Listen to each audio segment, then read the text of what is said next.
Alors Eric vous en a parlé tout à l'heure, hein, il y a une association qui s'appelle 60 000 rebonds et qui accompagne justement les entrepreneurs lors de leurs échecs pour les aider à rebondir.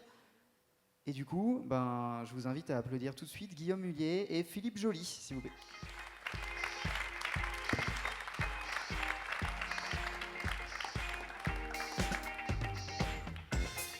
Bienvenue à tous les deux.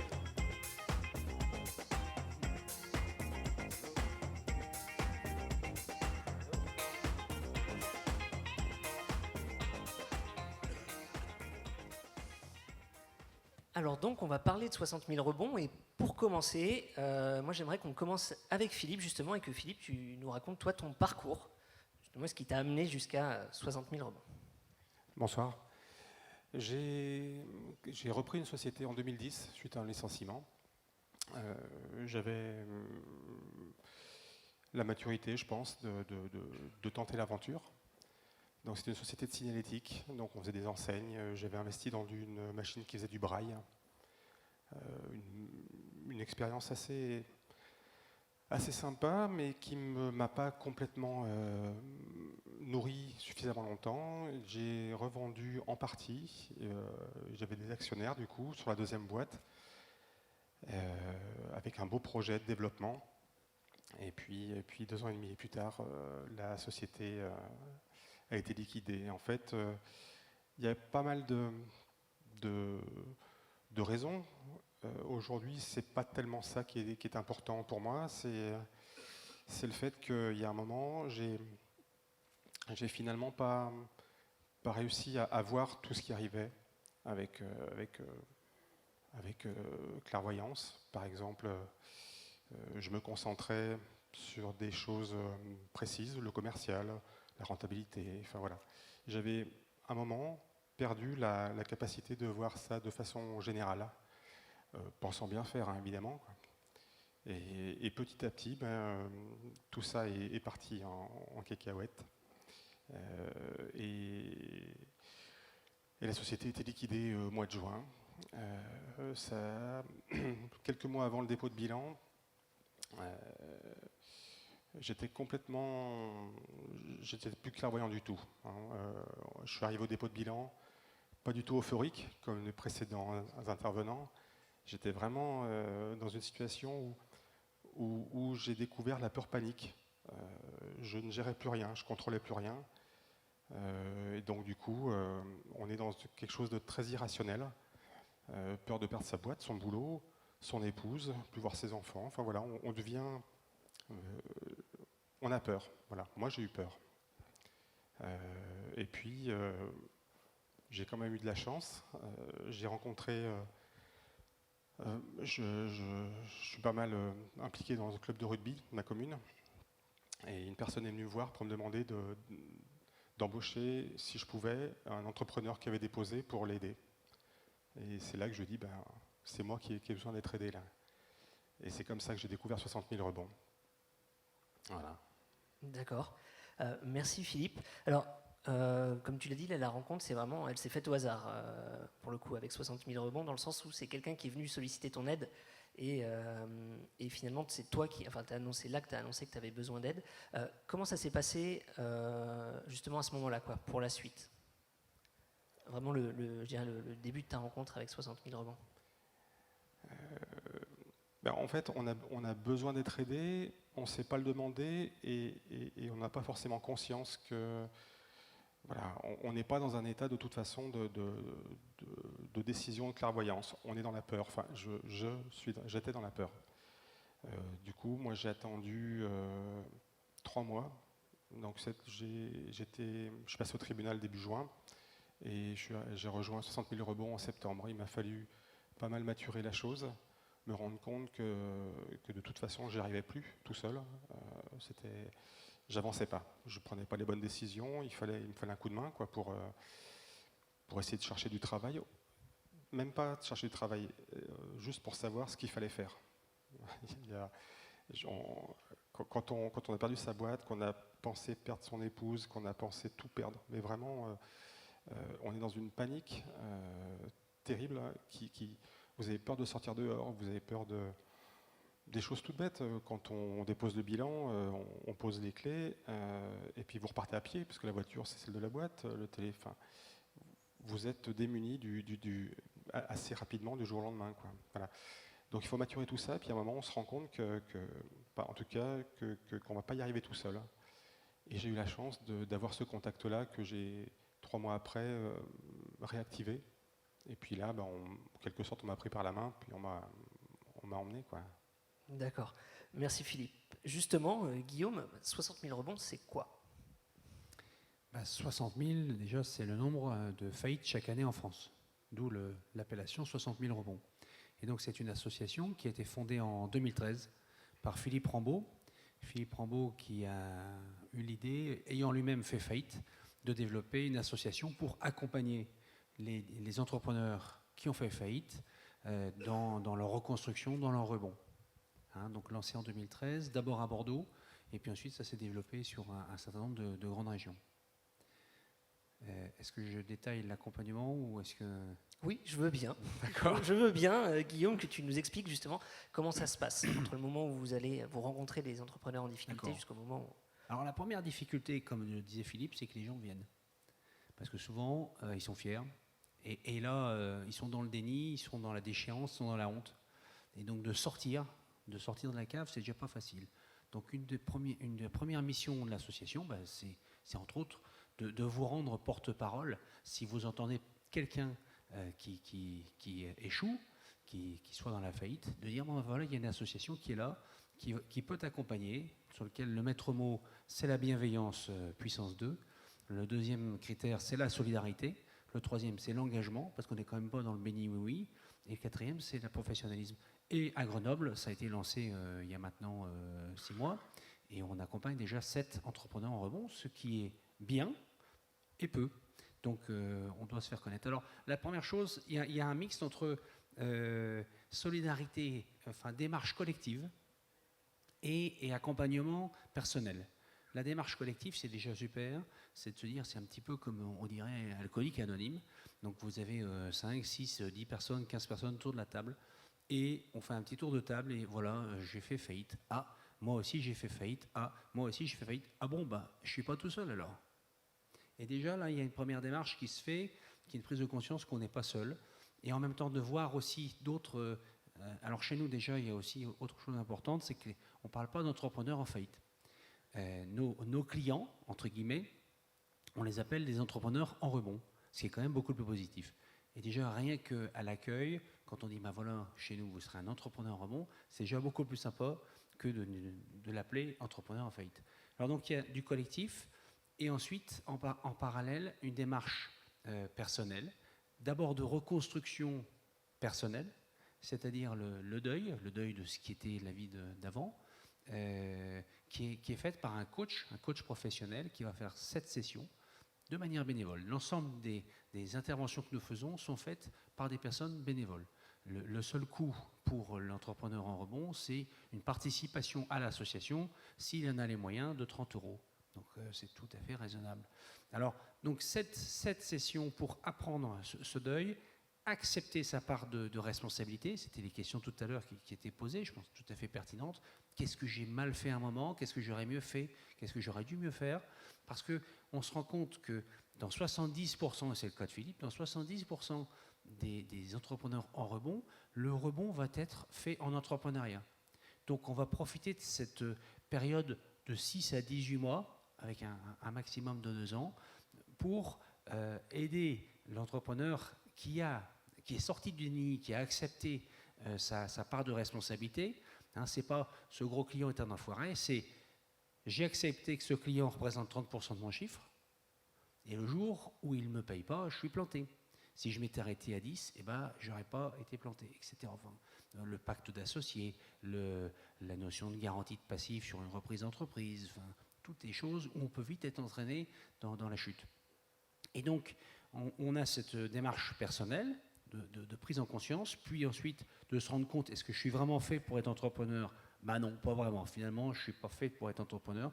Donc c'est peut-être là mon erreur, et je vais rebondir, c'est les 30% vers du salariat. Ou oui, je suis fait pour être entrepreneur.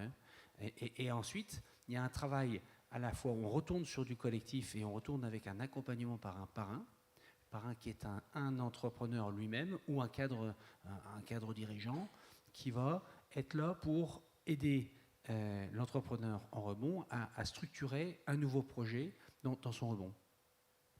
En parallèle, on fait des ateliers de formation sur les sujets qui sont assurés par des experts. Donc 3 catégories de bénévoles, les coachs, des parrains et des experts qui viennent apporter des domaines de compétences particulières. D'accord.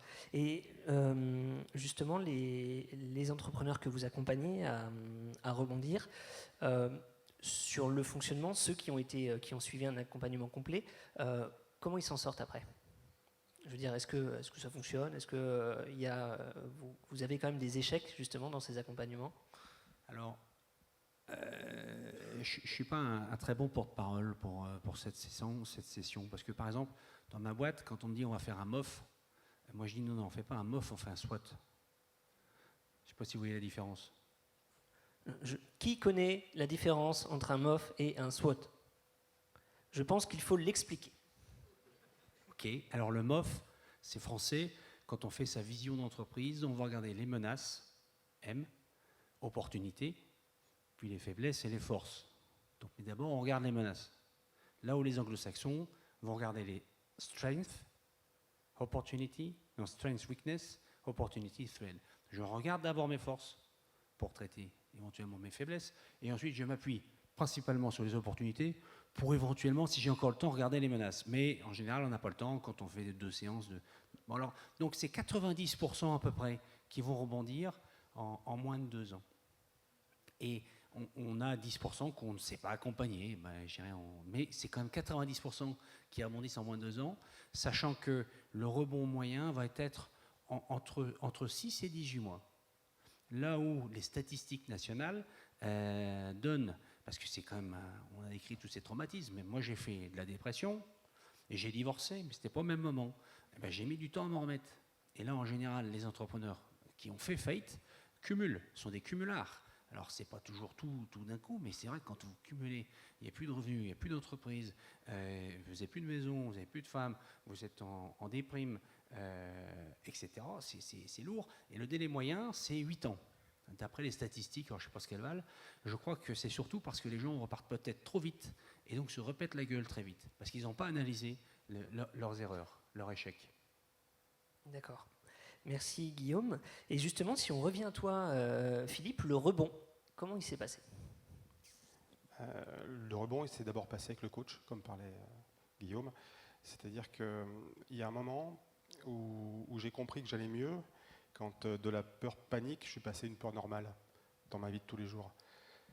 C'est-à-dire qu'il y a un moment, j'avais peur parce que je n'avais pas de boulot. Mais ça, c'est une peur de tout le monde, une peur normale. Elle n'est pas panique, elle est précise. J'ai besoin de travailler, j'ai pas de travail. Et puis j'ai compris aussi que la mort de la société, c'était pas la mienne de mort, quoi. Voilà, tout ce travail-là, c'est ça qui m'a... Le jour où j'ai compris ça, je me souviens, j'étais sur le parking d'une grande surface et ça faisait longtemps que je n'étais pas descendu de la voiture en levant la tête. Je n'étais pas fier, mais je n'avais pas honte. Voilà. Il y a des petits signes comme ça, des trucs qui nous restent après, qui ont marqué. Donc voilà, le rebond, il s'est fait là. Et ensuite, une fois que... Enfin, moi, c'est mon rebond, c'est comme ça que j'analyse. Et après, j'ai mis en place ce qu'il fallait faire pour retrouver du travail, de l'argent. Et moi, en l'occurrence, comme j'aime ça, l'esprit d'entreprise, je suis reparti sur une entreprise. Parce que ma précédente boîte a planté, mais la prochaine...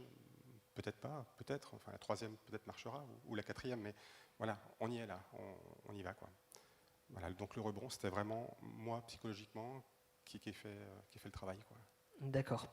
Et justement, maintenant, donc, comme tu l'as dit, tu as lancé une nouvelle entreprise, et justement, qu'est-ce qui t'est le plus utile de ton échec précédent, de ta précédente boîte, dans ta démarche et ta manière de faire dans cette nouvelle entreprise ? C'est tout le travail qu'ont fait les coachs et mon parrain sur moi-même, en fait. C'est moi qui ai changé. C'est-à-dire qu'aujourd'hui, j'ai une associée. C'est un truc que je ne pensais pas qu'il pouvait m'arriver, d'avoir une personne qui décide dans l'entreprise avec moi. D'avoir quelqu'un d'autre, c'est assez curieux, mais ça marche et c'est plutôt bien parce que c'est une force. On peut s'appuyer sur quelqu'un parce qu'on n'est pas toujours au top. Hein. Il y a des moments où on est un petit peu moins bien, on a une béquille et puis pareil, la béquille, elle en a une autre aussi. Enfin, voilà, il y a un échange comme ça qui se fait qui est plutôt pas mal.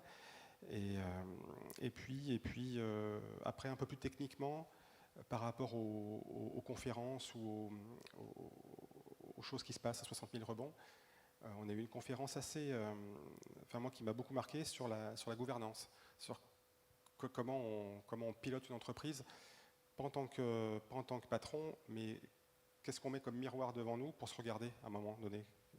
Moi, c'est ce qui m'a manqué. Enfin, en gros, la gouvernance aujourd'hui, si je l'avais eu à l'époque, je n'aurais pas déposé le bilan. Pour être très clair, moi j'ai analysé un peu les choses. C'est-à-dire qu'à un moment, quand j'ai eu peur, je ne savais pas de quoi j'avais peur et je ne savais même pas que j'avais peur à ce moment-là. Enfin, d'avoir des gens en face de moi, un conseil d'administration, enfin, pour dire les choses un peu autrement, même s'il est tout petit, parce qu'on est une petite boîte, d'avoir ces gens-là,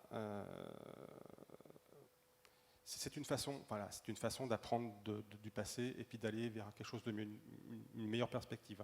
Voilà, j'ai appris ça et ça a l'air de rien comme ça, c'est énorme hein, parce que c'est une condition de réussite pour moi maintenant.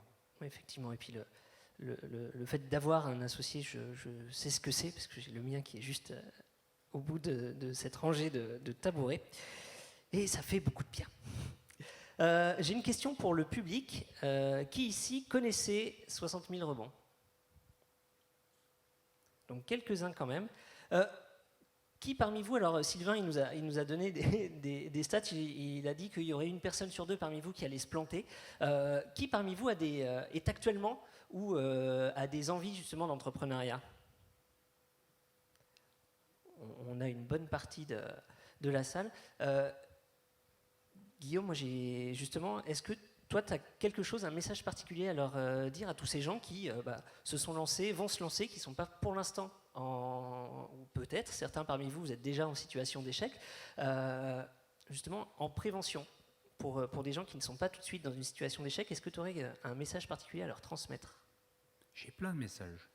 Eh ben écoute, vas-y, commence à dépiler. Il faudrait la nuit quasiment. Il faudrait la nuit quasiment. Moi, je crois que le premier, c'est ce que tu évoquais. Le vrai danger, alors quand on est dans l'échec, bon on est dans l'échec, mais le vrai danger de l'entrepreneur qui réussit, c'est lui-même.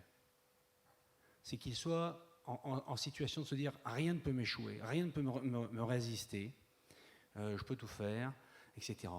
Et face à un entrepreneur qui est dans cette attitude, la seule manière pour le remettre dans le droit chemin, c'est un autre entrepreneur qui soit aussi costaud que lui, et qui lui en mette une.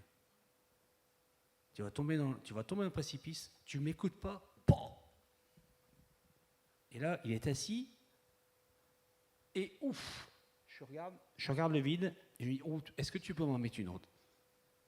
Donc je crois que ça, c'est un critère essentiel. L'autre critère, quand on prend des décisions importantes, c'est de ne pas hésiter à faire appel à des experts.